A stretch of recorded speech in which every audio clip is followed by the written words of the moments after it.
Brought to you by Penguin.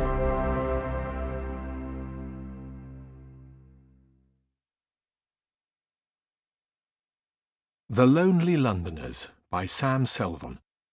Read by Carl Mason.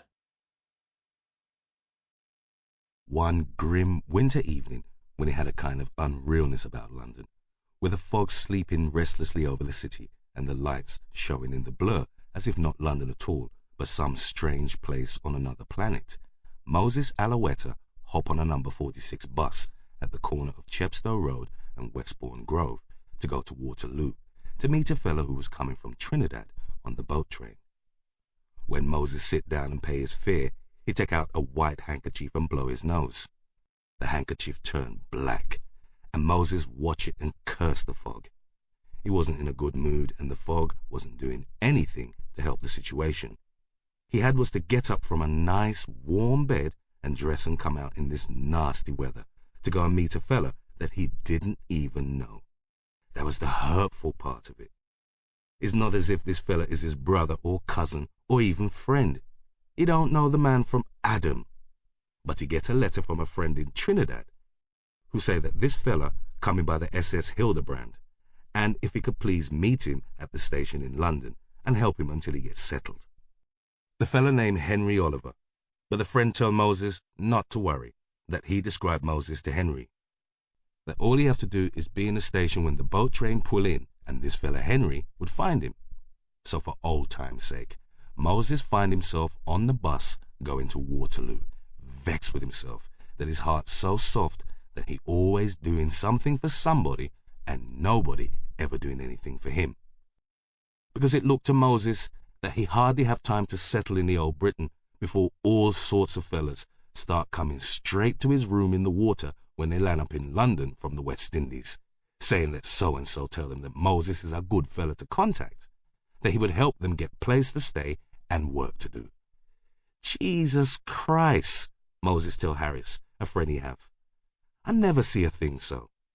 I don't know these people at all, yet they're coming to me as if I some liaison officer, and I catch in my arse as it is. How I could help them out. And this sort of thing was happening at a time when English people started to make rab about how too much West Indians come into the country. This was a time when any corner you turn is 10 to 1 you're bound to bounce up a spade. In fact, the boys all over London, it ain't have a place where you wouldn't find them. And big discussion going on in Parliament about the situation.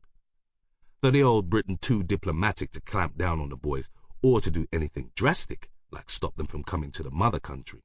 But big headlines in the papers every day. And whatever the newspaper and the radio say in this country, that is the people Bible. Like one time, when newspapers say that the West Indians think that the streets of London paved with gold, a Jamaican fellow went to the income tax office to find out something, and the first thing the clerk tell him is, "You people think the streets of London are paved with gold."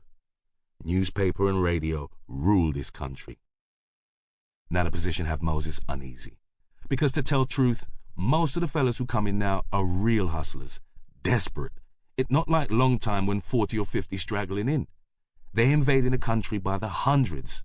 And when them fellas who here a long time see people running from the West Indies, it's only logic for them to say it would be damn foolishness to go back. So what Moses could do when these fellas land up hopeless on the doorstep with one set of luggage, no place to sleep, no place to go. One day, a set of fellas come. "Who tell you my name and address?" Moses asked them. "Oh, we get it from a fella named Jackson who was up here last year." "Jackson is a bitch," Moses say. "He know that I see in hell myself." "We have money," the fellas say. "We only want you to help we to get a place to stay and tell we how to get a work." "That harder than money," Moses grunt. "I don't know why the hell you come to me." But all the same, he went out with him, because he used to remember how desperate he was when he was in London for the first time and didn't know anybody or anything. Moses sent the boys to different addresses. Too much spades in the water now, he tell them. Try down by Clapham. You don't know how to get there? They will tell you in the tube station. Also, 3 of you could go to King's Cross Station and ask for a fella named Samson who working in the luggage department. Sample complete. Ready to continue?